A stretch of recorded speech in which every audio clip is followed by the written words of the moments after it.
چاہیے تھا.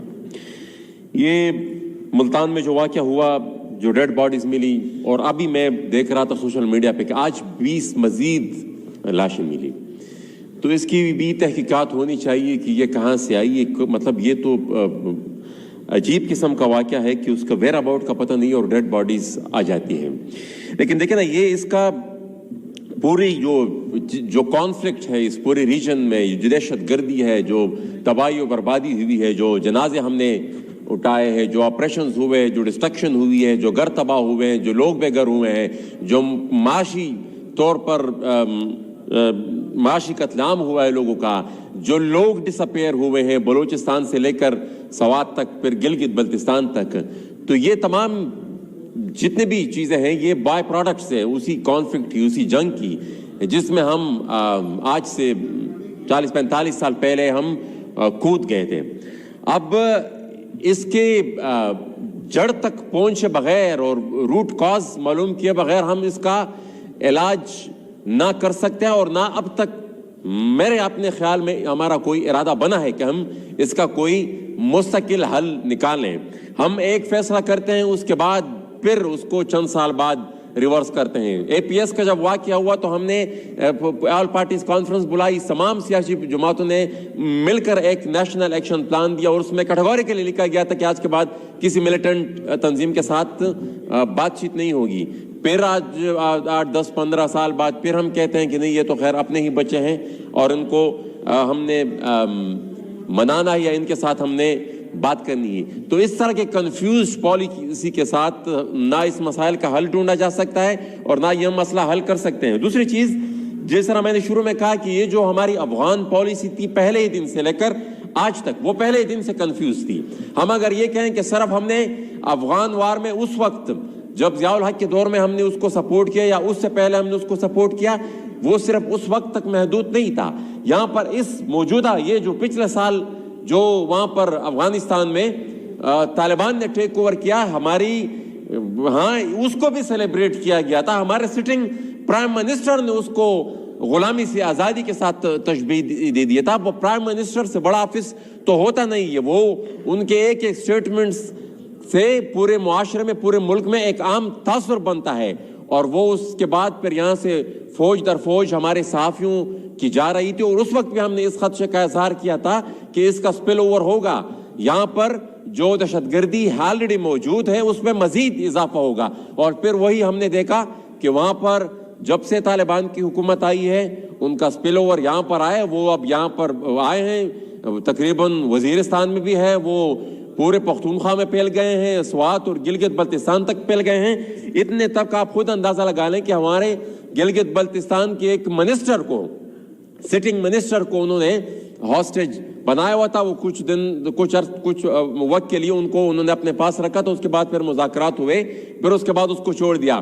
سوات میں کیا ہوا, انہوں نے ایک میجر تھے یا کرنل تھے جو بھی تھا, اور ساتھ ہی ساتھ ایک ڈی ایس پی کو انہوں نے اٹھایا اور ان کو پھر مذاکرات کے ذریعے پھر انہوں نے چھوڑ دیا. اب یہ جو ہائی پروفائل واقعات ہوتے ہیں, اس طرح کے واقعات جو ہوتے ہیں, وہ ایک عام تاثر, ایک عام خوف کی فضا بنا دیتے ہیں معاشرے میں, اور عام بندہ, عام انسان جو اس معاشرے کا رہنے والا ہوتا ہے وہ پھر یہی تاثر لے لیتا ہے کہ اچھا یہ جو اتنے طاقتور لوگ ہیں وہ اگر آپ کو پروٹیکٹ نہیں کر سکتے تو ہم کیسے اپنے آپ کو تحفظ دیں گے. لیکن دیکھیں نا, لوگ نکل رہے ہیں, لوگ اس چیز کو اپوز بھی کر رہے ہیں, اس چیز کی مزاحمت بھی کر رہے ہیں, احتجاج بھی کر رہے ہیں. اور یہ میرے خیال میں انہی احتجاجوں کی بدولت یہ چیز ہے کہ ابھی تک وہ زیادہ انکروچ نہیں کر پائے, اور وہ بیک فٹ پہ چلے گئے ہیں.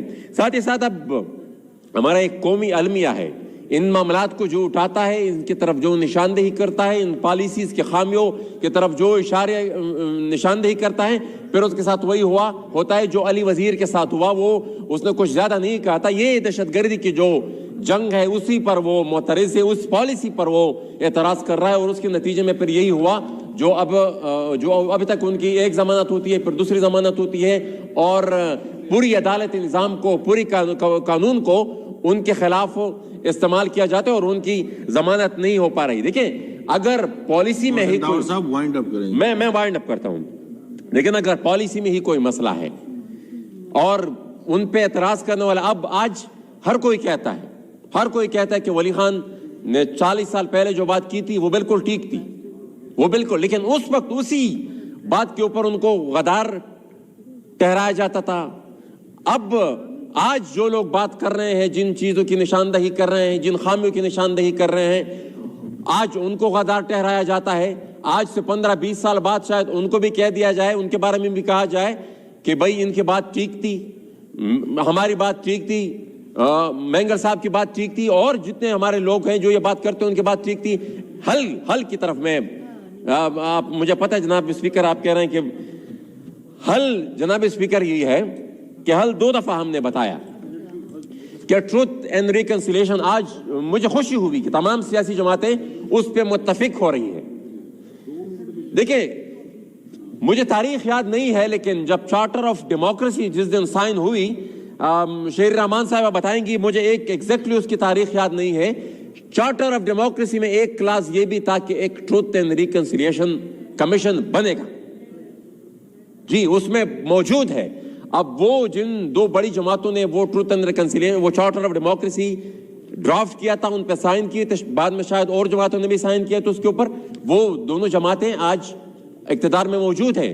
تو فرض بنتا ہے, اچھا اس کے ساتھ جب یہ موجودہ پی ڈی ایم بن رہی تھی جس آل پارٹیز کانفرنس میں, اس میں جو 27 نکات پر اتفاق ہوا تھا, سب نے دستخط کیے تھے, اس میں بھی ٹروتھ اینڈ ریکنسیلیشن کمیشن موجود تھا. تو یہ جو بلوچستان میں جو استحصال ہوا اور آج حالات جس نہج پر پہنچے, یہاں پر دہشت گردی آج اگر اس نہج پر پہنچ گئی ہے کہ اس کا ہمارے پاس حل موجود نہیں اور ہم اس کو روک نہیں پا رہے, ان سب کا ہم جواب تبھی ڈھونڈ پائیں گے جب اپنے ہم ماضی کا اصلاح کریں گے, اور وہ ٹروتھ اینڈ ریکنسیلیشن کے بغیر ممکن نہیں ہے. تو جب تک یہ ٹروتھ اینڈ ریکنسیلیشن کمیشن نہیں بنے گا, میرے خیال میں مستقبل کے لیے ہم اپنے درست سمت کا تعین نہیں کر سکتے. شکریہ جی, شکریہ جی. یہ لیوز ایپلیکیشن ہے. Doctor Nisar Ahmed Cheema has requested for grant of leave. Ms. Shakila Rukman has requested. Ms. Nosheen Iftikhar has requested for grant of leave. Is leave granted? Granted. ایوان کی کارروائی بروز